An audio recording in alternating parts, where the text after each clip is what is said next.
ve usted, digamos, la participación del presidente del Consejo de Ministros, Gustavo Adriancén? De alguna manera, podemos ver más allá, se le está quitando piso, no hay una comunicación entre Palacio, entre la presidenta y el presidente del Consejo de Ministros, el señor Adriancén. ¿Qué es lo que puede estar pasando allí? Yo creo que lo que está pasando es que la presidenta Boluarte sigue mintiendo, insiste en mentir. Cree que nos puede atarantar a todos los peruanos. Cree que el uso constante de la mentira puede a algún sector de la población persuadir. Pero vemos que eso no es así, lo reflejan las encuestas, lo refleja su caótica gestión pública. ¿Por qué ese repudio a la presidenta Boluarte? ¿Por qué es la jefe de gobierno más rechazada a nivel internacional? ¿Por qué está en esa calamitosa situación? Porque gobierna mintiendo. Y en el Perú, lamentablemente, no es el primer caso de presidentes mentirosos. Y eso desacredita el sistema democrático. Eso debilita. Eso ocasiona que la gente se indigne. ¿Por qué? Porque hay problemas muy graves. Vemos la situación de escasez de agua en Piura. Es un tema que ni siquiera está en la agenda del Parlamento. Cuando yo era niño, vivía en Piura. Yo vivía hasta los 7 años en Piura. Nunca faltó agua en Talara. No un día, no una semana, no un mes, no un año. Los 7 años que viví en Talara, en Piura, había agua potable. Hay una involución cuando se supone que el Estado peruano, que el país ha progresado. Por ejemplo, en el tema del agua potable hay un abandono total. Juliaca, casi 2/3 de la ciudad no tiene agua potable. ¿Y qué se hace demagógicamente?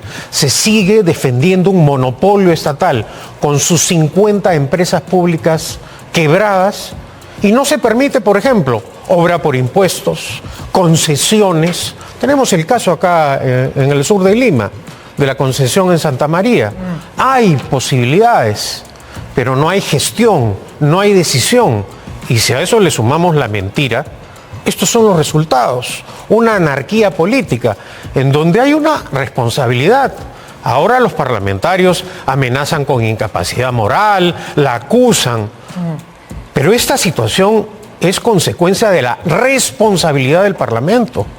Se anticipó, se alertó, se advirtió que mantener a esta señora en el poder, improvisada, sin cuadros técnicos, sin partido de gobierno, sin parlamentarios, constituía una anomalía constitucional. Hoy día estamos pagando las consecuencias de no haber adelantado las elecciones generales cumpliendo la reforma constitucional. Y a poco más de año y medio del fin de la era, en este caso de Boluarte, si es que así se permitiera, ¿cree usted la salida, la vacancia de la presidenta? Yo mantengo siempre una misma línea jurídica. Este Parlamento viola descaradamente el orden constitucional y también el democrático, hay que decirlo, y usa el texto constitucional por conveniencia política. La vacancia por incapacidad moral permanente no es un voto de censura contra el jefe de Estado como en el sistema parlamentario. La Constitución claramente en el artículo 117 establece que o cuáles son las causales para acusar al presidente durante su mandato, precisamente para evitar la inestabilidad política. Por eso reitero, la salida era el adelanto. Ahora este caos es responsabilidad también de esa alianza política entre Keiko Fujimori y el señor Acuña, el prófugo de la justicia de Cerrón, Luna. Correcto. Que hacen primar sus intereses personales, partidarios. Eso creo que lo tenemos claro. Decía entonces que hay por lo menos una moción de vacancia que se viene gestando. Patricia Chirinos de Avanza País, Roberto Sánchez de Juntos por el Perú y Jaime Quito de la bancada socialista vienen hablando de esta posibilidad. ¿Usted cree que prospere en el Congreso una vacancia presidencial? Yo creo que no va a prosperar. No hay que olvidar que este Parlamento se comportó cobardemente cuando el expresidente del Consejo de Ministros de Castillo, Aníbal Torres, los acusó de golpistas. Les dijo golpistas en su cara. Y por el pánico a la disolución del Congreso, vergonzosamente no hicieron nada. Eso que muestra que a los señores parlamentarios lo que les interesa es la billetera. A los de izquierda, a los de derecha, porque esos son lamentablemente los casos, sin contar los problemas delictivos que tiene un buen grupo de parlamentarios. La mayoría.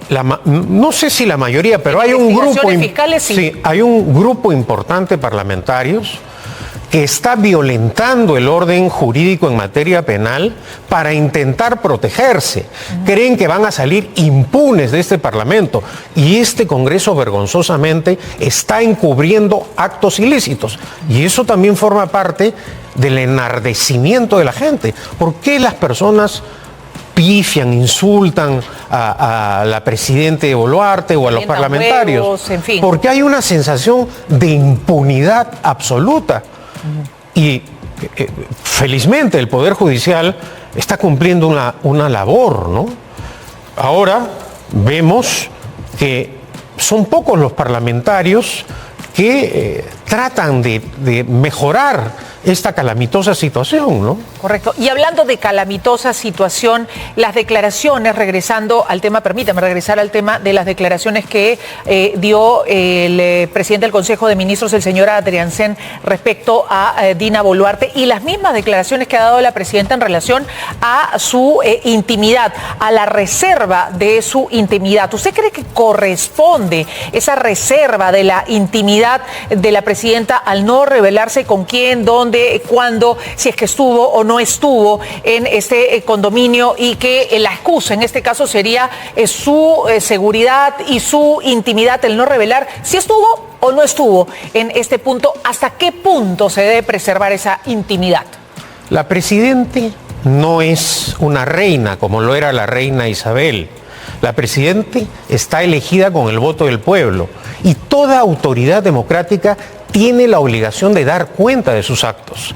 El comportamiento, la conducta política de la presidenta Boluarte es absolutamente vergonzosa y condenable.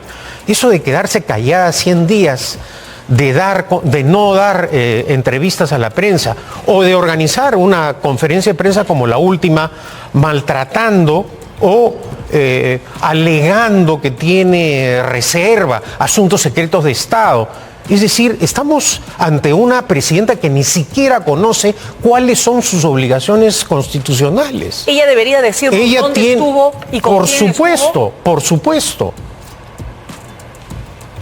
Así fuera que realmente tuvo reuniones, digamos, con sus familiares y qué sé yo. Pero ¿qué problema tendría de señalar si es una reunión familiar? Ningún problema. Absolutamente ningún problema. ¿Por qué oculta algo la presidenta Boluarte? Ella está agravando la crisis política precisamente por ocultar, por no decir la verdad, por no dar la cara y por estar rodeada de personas que no la hacen reflexionar. La obligación también de los ministros, del presidente del Consejo de Ministros, es decirle al presidente de la República, advertirle cuando comete errores. ¿Y cree que eso esté pasando realmente a la luz de lo que declara? Por ejemplo, vamos a la participación, por eso decía, del presidente del Consejo de Ministros. ¿Usted cree que con lo último que se ha visto y lo último que le hemos escuchado respecto a la presencia o no de la presidenta en este condominio Mykonos, su presencia en el gabinete tiene fecha de caducidad, o el gabinete tiene fecha de caducidad para después de APEC? No lo sé, pero la sensación que da la presidenta es de absoluta frivolidad. Se desaparece un buen tiempo. ¿Dónde está la presidenta? Entonces un periodista denuncia, se ha ido a hacer cirugía plástica. Entonces, si quiere ser linda, bonita, participar en un concurso de belleza, ¿para qué postuló a la vicepresidencia de la República? Si quiere ser Miss Latinoamérica, Miss Universo, Miss Mundo, ¿para qué postuló a la presidencia?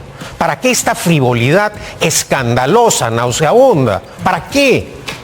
Entonces, la presidenta tiene que escuchar que está cometiendo ya no solamente errores de forma, sino que tiene una conducta manifiestamente antidemocrática. Y entonces, con justa razón, la gente protesta. Y encima es inepta, es inútil. Revisemos la ejecución presupuestal del gobierno este año. Es otra calamidad de los gobiernos regionales, de su aliado Acuña. Entonces, ¿de qué estamos hablando? Pero, ¿esto es consecuencia de qué? De un voto irresponsable, demagógico y populista. Se advirtió en todos los tonos que votar por un partido, dicho sea de paso, totalitario, sin conducta democrática, marxista, leninista y mariateísta. Abiertamente. Dicho sea de paso, la presidenta Boluarte nunca ha explicado ese cambio de marxista, leninista, mariateísta a promotora del libre mercado. Nunca. Porque nunca se ha sometido a la prensa. Entonces estamos en una situación, reitero, de anomalía constitucional y política, con una presidenta frívola, inepta e irresponsable, apoyada además por un parlamento que está aprovechando esta situación. Y tiene razón, de alguna manera, Vladimir Cerrón en señalar que su gobierno, si tiene fecha de caducidad, no llega al 2026 y que entre abril y julio del próximo año se daría la salida de Dina Boluarte. Cerrón era muy valiente en el poder. Hoy día es un prófugo de la justicia, de aquellos que criticaba. Prófugo como Fujimori, prófugo como Toledo. Es decir, toda autoridad democrática tiene la obligación no solo de dar cuenta de sus actos ante la prensa, sino con mayor razón ante la justicia.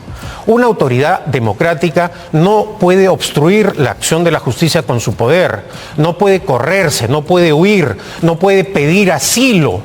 No, esa no es la conducta de una autoridad democrática. La autoridad auténtica democrática da cuenta de sus actos también ante la justicia, porque esa es una obligación, además de política, cívica.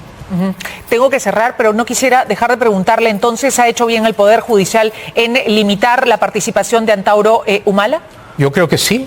La Corte Suprema ha hecho bien. Es una inhabilitación constitucional, pero ojo, las inhabilitaciones políticas del Congreso sí son de dudosa constitucionalidad, como por ejemplo la que le pretenden aplicar a Salvador del Solar. Muy distinta es una inhabilitación del Poder Judicial de la Corte Suprema con fundamento legal que una aplicada con la fuerza bruta de los votos como la que pretende este vergonzoso Congreso. Pedro Cateriano ha estado con nosotros, expresidente del Consejo de